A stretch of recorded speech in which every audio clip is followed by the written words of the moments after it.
Hello class 6th, I am Rashmi Vishwakarma and this is your Hindi class. Today we will read literature. आज हम लोग 4th chapter पढ़ेंगे जिसका शीर्षक है नीति निर्झर।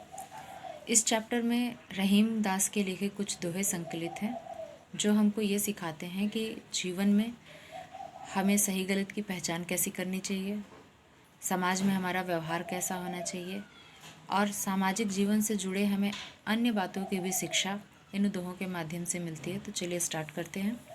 पहला दोहा है, जो रहीम उत्तम प्रकृति काकर सके कुसंग, चंदन विश्व व्यापत नहीं लपटे रहत भुजंग। इसमें देखिए, उत्तम प्रकृति का मतलब होता है अच्छा स्वभाव, कुसंग का मतलब होता है बुरे लोगों की संगति, व्यापत का मतलब होता है शामिल होना या घुल मिल जाना, और भुजंग का अर्थ होता है सांप। तो हम इसका अर्थ बताती हूँ अभी आपको मैं। रहीम दास जी कहते हैं कि ऐसा व्यक्ति जिसका स्वभाव उत्तम है उसका कुसंग भी कुछ नहीं कर सकता, कुछ बिगाड़ नहीं सकता। कुसंग मतलब अच्छे स्वभाव वाला व्यक्ति अगर बुरे स्वभाव के व्यक्ति के साथ भी रहता है तो भी उसके स्वभाव पे कोई प्रभाव नहीं पड़ता। ठीक वैसे ही जैसे चंदन का वृक्ष है और उस पर सांप लिपटे रहते हैं, लेकिन सांप का जहर कभी चंदन में व्याप्त नहीं होता, चंदन की खुशबू में शामिल नहीं होता। ठीक उसी प्रकार से अच्छे मनुष्य के स्वभाव पर बुरे संगति का भी कोई प्रभाव नहीं पड़ता। दूसरा है, तरुवर फल नहीं खात है सरवर पियत न पान, कही रहीम पर काज हित संपत्ति संचयी सुजान।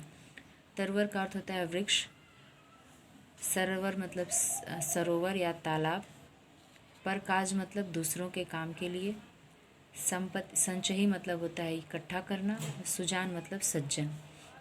इसका अर्थ होगा कि जिस प्रकार से वृक्ष अपने फल को स्वयं नहीं खाता है और सरोवर यानी तालाब अपने जल को स्वयं नहीं पीता है, ठीक उसी प्रकार से जो सज्जन व्यक्ति होते हैं वो अपनी संपत्ति को संचय करते हैं या इकट्ठा करते हैं पर काज हित के लिए, यानी दूसरों के हित के लिए। फिर से देख लीजिए इसे, जिस प्रकार से फल अपना वृक्ष स्वयं नहीं खाते हैं, दूसरों को देते हैं, सरोवर अपना पानी खुद नहीं पीता है, दूसरों के लिए रखता है, ठीक उसी प्रकार से सज्जन व्यक्ति अपना धन संचय करता है, वह दूसरों के काम के लिए, दूसरों के हित के लिए ही वह धन संचय करता है। तीसरा है, कही रहीम संपत्ति सगय बनत बहुत बहुरीत, विपत्ति कसौटी जे कसे ते। रहीम दास जी कहते हैं कि यदि आपके पास संपत्ति है तो बहुत से सगे बनते हैं, बहुत से रिश्ते या नाते बन जाते हैं, लेकिन विपत्ति कसौटी जे कसे, विपत्ति रूपी कसौटी पर जो कसाता है, यानी विपत्ति में जो साथ देता है, तेई साँचे मित, वही सच्चा मित्र होता है। जब हमारे पास धन संपत्ति होती है तो हमसे बात व्यवहार रखने वाले, हमसे अच्छा बात व्यवहार करने वाले बहुत से लोग मिलते हैं, बहुत से मित्र भी बन जाते हैं, लेकिन विपत्ति के समय जो हमारा साथ देता है वही सच्चा मित्र होता है।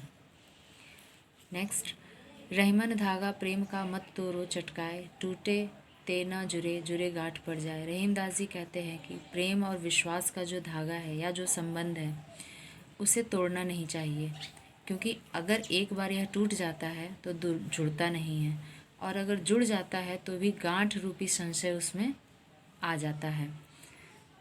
फिर से एक बार देख लीजिए, विश्वास और प्रेम का संबंध तोड़ना नहीं चाहिए क्योंकि यह टूटने के बाद जुड़ता नहीं है, और अगर जुड़ जाए तो भी उस पर गांठ रूपी संशय या अविश्वास आ जाता है। नेक्स्ट है, बड़े बड़ाई ना करे बड़ो न बोले बोल, रहीमन हीरा कब कहे लाख टके है मेरो मोल। जो बड़े व्यक्ति होते हैं यानी जो सज्जन होते हैं वो अपनी बड़ाई स्वयं नहीं करते और न ही बड़ी बड़ी बातें करते हैं और अपना महत्व बताते हैं।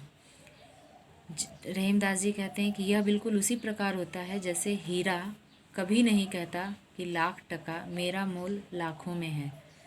जिस प्रकार से हीरा अपनी कीमत कभी नहीं बताता, ठीक उसी प्रकार से जो सज्जन व्यक्ति होते हैं, बड़े व्यक्ति होते हैं, वो अपना मोल कभी नहीं बताते, अपने बड़े बोल कभी नहीं बोलते।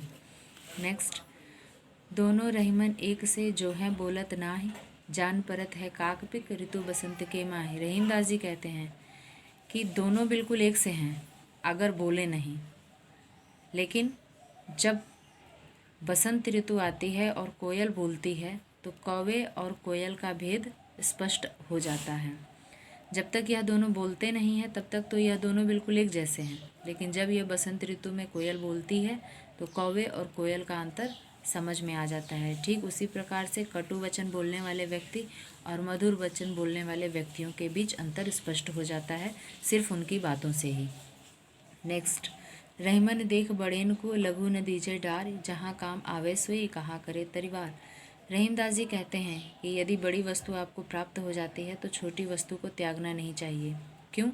क्योंकि जहाँ पर सुई का काम है, जो काम सुई कर सकती है, कहा करे तलवार, क्या उस काम को तलवार नहीं कर सकती। रहीमदास जी कहते हैं कि बड़ी वस्तुओं को देखकर छोटी वस्तुओं का त्याग नहीं करना चाहिए, क्योंकि जिस प्रकार से सुई की जगह पर तलवार काम नहीं आ सकती, उसी प्रकार से छोटी जगहों के प्रयोग पे बड़ी वस्तुओं को प्रयोग नहीं किया जा सकता। उम्मीद है आपको यह दोहे समझ में आ गए होंगे। Thank you so much.